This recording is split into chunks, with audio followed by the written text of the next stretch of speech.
Hey guys, it's Colton Lindsay here. I haven't talked to you guys in probably about 6 hours. Hey, so listen, I wanted to talk about the question, what do you want to do before you die? Several years ago, I had watched, it's like a documentary series. It used to be on Netflix. I don't know if it is anymore. And it was called The Buried Life. These 4 kids from Canada, they came up with this idea to make a list of 100 things they wanted to do before they die. And they signed off on it, right? Like they're like, let's do it. Let's figure out how we can make this happen before we die. And now these things were pretty crazy things that they created to do. And I want you to think about that question. You're like, what do you want to do before you die? And think about what would that be, right? So on their list, they had things like get a famous girl's crush's phone number. So they went and actually ended up getting Taylor Swift's phone number. One of them was to play basketball with President Obama. So they went and played basketball with President Obama. And there were so many cool different things that they did that they wanted to do before they died. And they finished all 100 of those. But they made a thing along with this that every one thing they crossed off their list, they would find another person and help them cross it off of their list, right? So one of them would to help a son or a dad find his son he hadn't seen in like 20 years, some ridiculous amount of time. And this guy had no idea where to find his son. They helped him figure out how to find this dude's son and reunited him. Like just crazy shit. Like one of them wanted to throw an amazing crazy party, and so they helped someone throw this crazy party, and they ended up having the coolest party ever by the end of it. So anyways, going back to what is it you want to do before you die?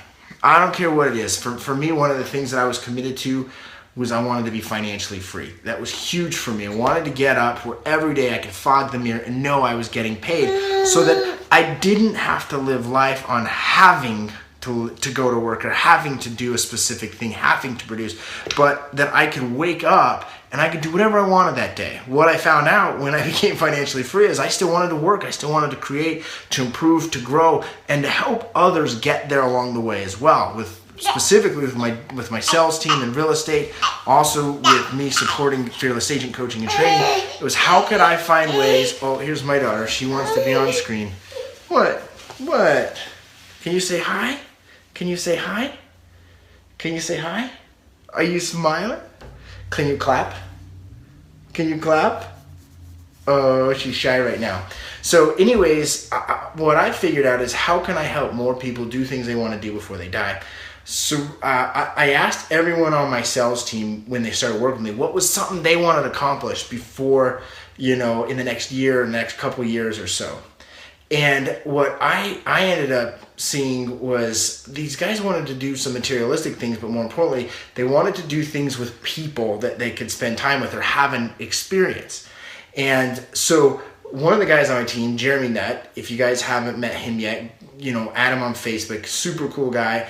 He jumped into real estate full force, left a business that he'd been at for 7 years, a career that he was in for 7 years, sales manager, had like 25 sales reps that he managed and trained and led, and he left that to join real estate. So it's just so cool to me that he's living life on his terms. And one of the things I asked him was, what do you want to do? He said, I want to travel to India. And so I was like, freak, let's figure out how to make this happen for him. And I've always wanted to go to India too. And kind of my crazy traveling stopped once I had kids because, I'm not going to drag them through India, just how it is, right? So what I decided to do is look up and do a little research on India and figure out how I can do that and make this happen for Jeremy and myself. So we made it January 2018, which sounds a little bit further away, but there's a specific reason January 2018. Twice a year, they have what's called the rickshaw race. And it's where you hop in a little tuk-tuk. If you haven't heard of a tuk-tuk, it's a little like 3-wheel kind of motorcycle taxi type thing. Look it up on YouTube and you'll see it, the rickshaw race. Basically, we're going to get into this little tiny tuk-tuk and we're going to travel 4,000, it's between 2,500 and 4,000 kilometers depending on which route you go, but you have a start and a finish and you travel across India in 14 to 18 days. So that's one thing that I want to do before I die, is not only go to India, but the rickshaw race, and I want to make it happen with Jeremy, because I know India is what he wants to do as well. And so it's something cool that I can help someone do and that I can achieve myself, so we can grow together and make sure that we're committed to make something like this happen. So what else would you like to do before you die? It might be make amends with a brother or a sister, a parent. It might be make amends with someone in your life. It might be to travel to India, to Thailand. I can't tell you how many people said they want to go, to Bangkok, Thailand. I talked to a lot of people say, oh yeah, we were going to go to Thailand, but this got on the way, or that got in the way, or life got in the way. And so I would just challenge you, go to Thailand. Figure out how to do it, make it happen. Don't worry about the past. Just worry about, how can I create this and make this become a reality? That is the best thing that I've ever learned from the book Think and Grow Rich. That book had nothing to do with about making a lot of money. Naturally, you can earn a lot of money by thinking and becoming rich, but the real richness, so to speak, comes from taking the idea, the formless substance, and making it become reality, become three-dimensional. You want to talk about the power of creation.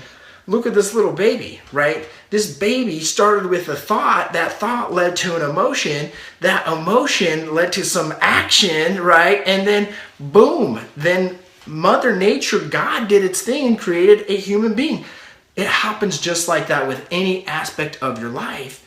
You plant the seed, you nurture it, you grow it. With the law of gestation, you continue to let it just develop inside till it becomes really big, truthful reality, becomes your life. Your life is too short, too simple not to go 50, 60, 70, 100 years, however old you end up living to be, because you don't know when. It's too fragile not to live the life that you want, not to live life on your terms.